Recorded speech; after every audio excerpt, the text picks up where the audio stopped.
के बाद आपका स्वागत है। लाडो की रखो लाज ये कार्यक्रम हम यहाँ पर कर रहे हैं। चर्चा लगातार जारी है और इस बीच एक खबर जो शायद सुकून पहुंचाती है। बेटी बचाने का संदेश लोगों तक पहुंचाने के लिए भिवानी के एक निजी अस्पताल में अनूठी पहल शुरू की गई। इस निजी अस्पताल में नवरात्रों के दौरान जन्म लेने वाली बेटियों का जन्मोत्सव मनाया गया। बेटियों के जन्म पर अस्पताल में खुशियां मनाई गई। इस योजना को अनन्या बेटी शगुन योजना का नाम दिया गया, जिसके तहत बेटी के जन्म पर 1100 रुपए, बेबी ड्रेस, मिठाई, तुलसी का पौधा भेंट किया गया। और इस बार नवरात्रों में इस योजना को खास अंदाज में आगे बढ़ाया गया। नवरात्रों में जन्म लेने वाली बेटियों को बग्गी में रवाना किया गया।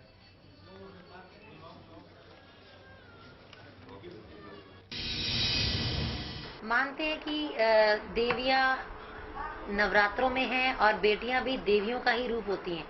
इसीलिए हमने नवरात्रों को ही चुना था हमारी इस योजना को शुरू करने के लिए। आज जब 1 साल हो गया है तो इससे अच्छा मौका नहीं हो सकता इसको सेलिब्रेट करने के लिए।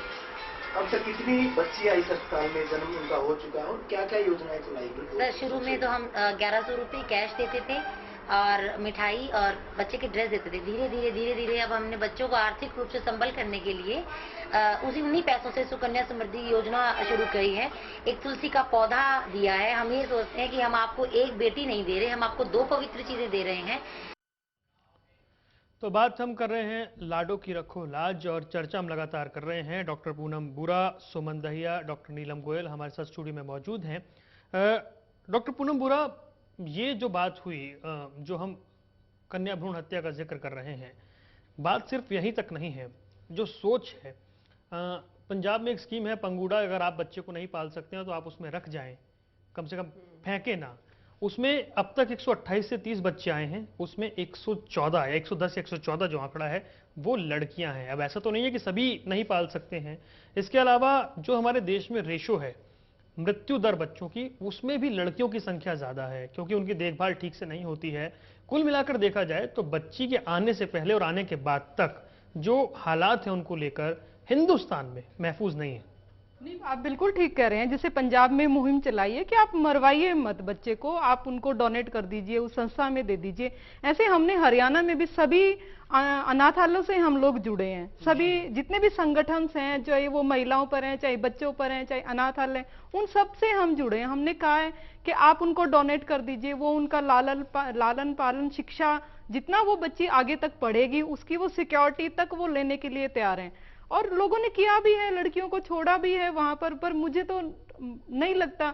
देखो, समाज जब तक जागरूक नहीं है, माँ जब तक जागरूक नहीं है, जो पिता जन्मदाता है वो जागरूक नहीं है, तो ये सब चीजें होती रहेंगी और हम सब ऐसे ही डिबेट पे बैठे रहेंगे और चर्चाएं होती रहेंगी और जिंदगी ऐसे ही चली जाती है।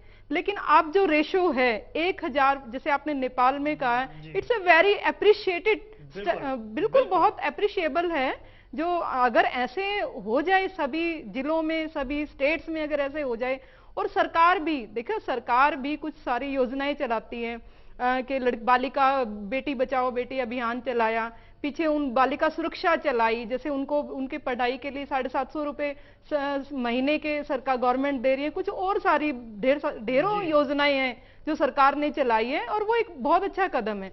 लेकिन उन योजनाओं का फायदा जो है पेरेंट्स उठा लेते हैं, लेकिन फिर भी गर्भपात हुए जा रहे हैं। इतने सारे कंट्रोल के बाद देखो अब कहां पर हो रहे हैं, प्राइवेट्स, उन पे पूरा कंट्रोल है सरकार का, सरकारी अस्पतालों में पूरा कंट्रोल है। जो गांव में जो दाइयां, वो क्या टारगेट बना रखा है, वो उन्होंने कुछ चलन चला रखा है कि हम तो माँ के पेट पर हाथ रख के ही बता देंगे कि बेटा है या बेटी है। सबसे जिम्मेदार वो दाइयां हैं। उन दाइयों को अगर सरकार कंट्रोल कर ले, उन आशा वर्कर्स, मैं देखिए, मैं उन बहनों को ये नहीं कहूंगी कि आप अच्छा काम भी कर रहे हैं। एक महिला जो प्रेग्नेंट है उसको वहां तक हॉस्पिटल से लेके जाना की चीजें यहाँ पर देख रहे हैं। अगर ये दाई परंपरा अगर गांव के अंदर अगर खत्म हो जाए, वो एक सामाजिक, वो दाई एक चांदना है, जैसे कहते हैं ना बेटी, जैसे बेटे को कहते हैं आप मेरे घर का चांदना है, तो बेटी को भी वो चांदना समझे, वो उजाला समझे और वो दाई कर सकती है। नहीं, लेकिन अभी जिस तरीके से हम देखते हैं, नहीं, हम जिस तरीके से देखते हैं कि जितने क्लिनिक है उनके बाहर लिखा होता है यहाँ प्रसव पूर्व लिंग की जांच नहीं की जाती वो है, एक फॉर्मेलिटी है। लेकिन इतने जो मामले सामने आ रहे हैं, और टोटली फॉर्मेलिटी। हैरानी की बात यह है कि अब डॉक्टर्स ही जिम्मेदार हैं। जिस तरह की चैन यहाँ पर बन गई है, अगर हरियाणा में सख्ती है तो आपका यूपी ले जाया जाएगा, यहाँ से और वहां ले जाकर करा जाएगा, देखिए, इसका बकायदा हाँ, पैकेज है। हाँ, पैकेज भी है। और हरियाणा में बंद हो गए तो आप दिल्ली करा लीजिए, आप साथ के स्टेट्स है, पंजाब में करा लीजिए, आप यूपी में करा लीजिए। देखिए, अगर एक एक गांव में पूरा रेशो बनाया जाए, कितनी शादियां हुई हैं, कितनी महिलाएं हैं, कितनी महिलाएं गर्भ से हैं, और क्या उनका फर्स्ट चाइल्ड बेटा है बेटी है, अगर हम उसे कैच कर लें कि फर्स्ट चाइल्ड इनकी बेटी है, तो 100%, इवन 102% वो बच्चा, सेकंड बच्चा अबॉर्ट होएगा। क्योंकि हमेशा जिले हैं, गांव हैं, जितने भी हैं, उनमें सेकंड चाइल्ड जो, क्योंकि फर्स्ट चाइल्ड अगर बेटी है तो सेकंड चाइल्ड अबॉर्ट होगा। अगर बेटा है, आप इस बात से तो एग्री करती हैं कि चाइल्ड अगर बेटा ट्रैकिंग होनी है चाहिए? तो नहीं होगा। देखिए सुनो, अगर फर्स्ट चाइल्ड बेटा है तो नहीं होगा, सेकंड चाइल्ड, अगर फर्स्ट चाइल्ड बेटी है तो डेफिनेटली वो, ये जिस तरह की स्थिति है नहीं, अगर आपको लगता है कि चाइल्ड ट्रैकिंग होनी चाहिए इस तरीके से, तब शायद कुछ हालात सुधरेंगे। देखिए, सबसे पहले मैं कहूंगी कि अगर हमें सच में हालात सुधारने हैं और सही मायने, सबसे पहली बात रही जागरूकता की, तो आज मैं मानती हूं कि जिस तरीके से मुहिम चली, आज हर व्यक्ति इस चीज से जागरूक है, सबको इस बात की नॉलेज है कि हमें बेटियों को बचाना है। आज कोई भी व्यक्ति या महिला ये कहे कि जी नहीं हमें नहीं पता, हमारे घरों में तो ऐसे चलता है, या हमें कानून का नहीं पता, तो ये बात सरासर गलत होगी। आज अवेयर हर आदमी है, परंतु अवेयरनेस होने के बाद भी अगर वो ये गलती कर रहा है तो उसके पीछे कारण क्या है, कारण ढूंढने की आवश्यकता है। कारण क्या है? आप देखिए, बेटी से क्यों डरते थे लोग? हमेशा से एक ही बात डरते कि उसकी सिक्योरिटी को लेकर प्रॉब्लम्स है, उसकी पढ़ाई को, वो कल को जवान होगी, कल को इज्जत बेइज्जती, 10 तरीके की चीजें आज हमारे समाज में देखने को मिलती है। तो मैं कहूंगी कि जब एक बच्ची पढ़ लिख कर, आज सरकार ने ये भी कहा कि चलो हम उनके पढ़ाई का खर्चा भी उठते हैं, आज आर्थिक विवाह के लिए भी खर्चा दे रही है सरकारें, लेकिन कई जगह चीजें ऐसी होती है कि सिर्फ कहने से फर्क नहीं होता। गवर्नमेंट दे रही है, जो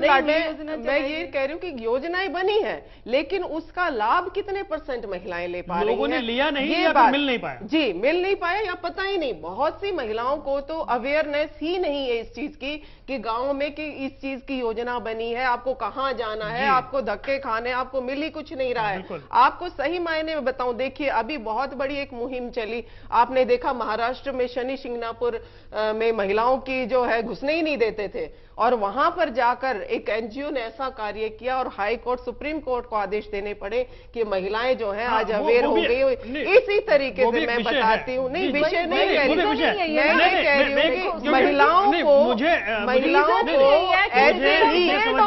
ऐसे ही अवेयर होना पड़ेगा और एनजीओज को साथ लेके आवाज उठानी पड़ेगी। जिस महिला के साथ ये गलत हो रहा है या उनको प्रेशराइज किया जा रहा है, मतलब आप ये कह रही हैं कि अभी भी महिलाओं को जानकारी है नहीं कि उनके पास क्या क्या अधिकार हैं, वो कराने पड़ेंगे, शक्ति नहीं है, उनको निकालना पड़ेगा वहां से। और ये कार्य बहुत अच्छे से जो हमारी सामाजिक कार्यकर्ता है, जो हमारी एनजीओ चलाती हैं, बहुत से आज ऐसी महिलाएं हैं जो समाज के कार्यों में सुचारू रूप से चल रही हैं। उन महिलाओं को साथ लेकर आगे बढ़ना पड़ेगा और ऐसी महिलाओं के साथ जो दबी हुई हैं उनको निकालना पड़ेगा। और साथ में आवश्यकता है कि जैसे सरकार ने बनाया, अभी मैं आपको एक एग्जांपल और इसमें दूंगी कि गुड़गांव में अभी एक वहां पर हॉस्टल खोला गया, वर्किंग वुमेन हॉस्टल, जो 1984 से वर्किंग में है। और वो जो हॉस्टल है वो किस लिए बनाया गया? वो रेड क्रॉस सोसाइटी के अंडर चल रहा है। वो इसलिए बनाया गया कि जो बच्चियां हमारी बाहर काम कर रही हैं, अपने दूसरे प्रदेशों से आ रही हैं, काम काज कर रही हैं,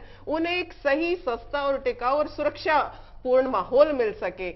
ऐसे में मैं आपको बताना चाहूंगी कि गुड़गांव में इसके पीछे क्या हुआ कि पीछे बहुत बड़ी यहाँ पर घटनाएं हुई कि यहाँ पर ना तो सफाई के प्रबंध रहे, कमरे हैं वो बहुत ही गंदे हो गए। जब मैं उपाध्यक्ष थी उस दौरान मैंने विजिट भी किया वहां पर, वहां जाकर देखा कि वहां की हालत बहुत बदतर है। अब जब ये लिखकर मैंने डीसी साहब को भेजा कि इसको जो है चीजें जब शुरू कर लेते हैं, नहीं मैं ये कहना चाहती हूँ कि जो चीजें ओपन है, महिलाओं के लिए है, उनकी सुरक्षा को लेकर मद्देनजर है, उसको डीसी साहब ने आजकल एक ठेके पे दे दिया, जो कि बिल्कुल गलत है।